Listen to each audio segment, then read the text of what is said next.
We are from the hospitality tip of the day. May I take your 90 seconds of your time? Yes, please. When you start your day, what is the very first decision or area that you personally like to check?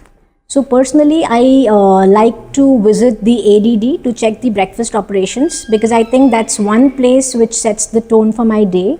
Whether the area is comfortably manned, whether it's calm, it's chaotic, what's the vibe in the restaurant, what's the vibe in the kitchen.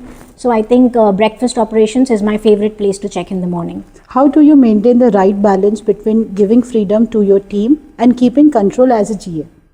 So I love to give the space, because I think when you give space to your team, that helps them be creative and innovate. However, I constantly keep a check so that the results are being met, and that's my way of keeping a check and control. When a staff member makes a mistake, is your first response punishment or coaching, and why? So my first step or first response is fixing the mistake.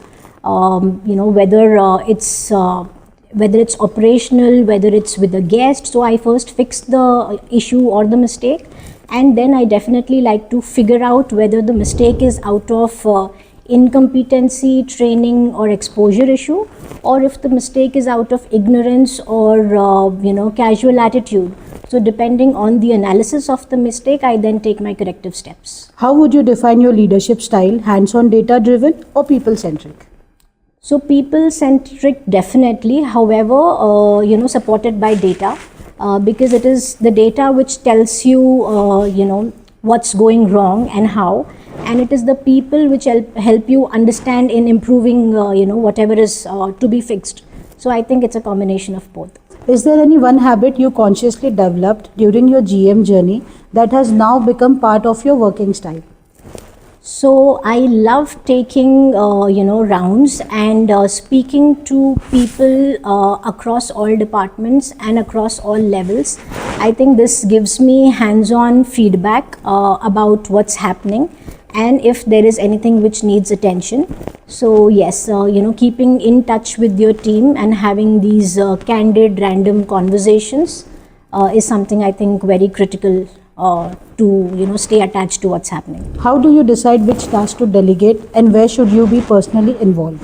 So I think I delegate most of the task. However, I ensure that it is the delegation is post proper planning. I be a part of planning and I be a part of brainstorming before delegation, so that I know what is the outcome of the task. And delegation is basically the execution is delegated, but the planning is something that I personally like to be involved in. Even when the hotel is running smoothly, what is the one thing you always keep a close eye on? So I definitely keep a close eye on consistency. It's very important that operations have to be smooth, it's a given, but being consistent is the key. So I keep a constant check on that. Ma'am, a quick rapid fire questions. Do you prefer early morning rounds or late night reviews? Early morning rounds. Do you focus more on reports or floor presence? Floor presence, but supported by reports. Do you prefer strict SOPs or situational flexibility? I think a combination of both. Do you prefer one-to-one feedback or team meetings? One-to-one feedback. In one word, how would you define your working style? Balanced and evolving and nurturing. Yeah. Thank you so much, ma'am. Thank you.